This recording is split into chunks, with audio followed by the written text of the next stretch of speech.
as I say, congratulations on the movie. It's such a kind of really, such a fun story. And it's 200 years since, the book originally came out. So why do you think it's been so appealing and has endured over the years, this Emma tale? Well, because Jane Austen was a genius first. And I think that just like Shakespeare, her stories can be interpreted endlessly because that's what great writing is. And I think that the other thing is that she was a master at satirizing small town life. And I think that people forget sometimes how much her books are also comedies. Her comedic characters are incredible, and I think really Emma I think for me the reason Emma is so spectacular is because it really is like high school, or like living in a small town, or being stuck in an office your whole life. I think I think Emma and Harriet is a legendary love story. I feel like all of us, our first best friend is, really your first true love in a way.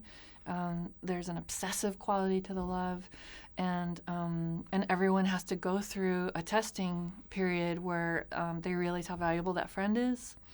And I think Emma is a fantasy where that friend who treats you terribly realizes it and then regrets it and then fights to get you back. Not everybody has the epiphany that Emma has.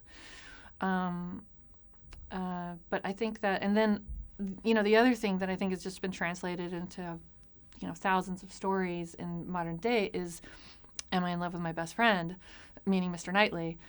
So like the fact that, like when Harry met Sally, they argue. Oh, we're in love. Oh, it's almost too late. I think that story is just timeless, and she created it. Cool.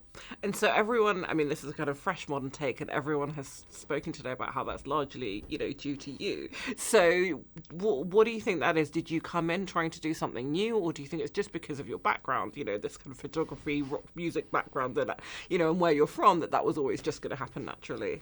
Well, I think there's this obsession with modernizing, and I actually think that I never think about modernizing. I just try to think about the human inside that story or inside that time period. I think I've always been fascinated with like, okay, if the rules were I had to wear this and my day started like that and I had to spend this much time on my hair, how would that affect the way I felt about so-and-so and so-and-so and so-and-so? And rules are,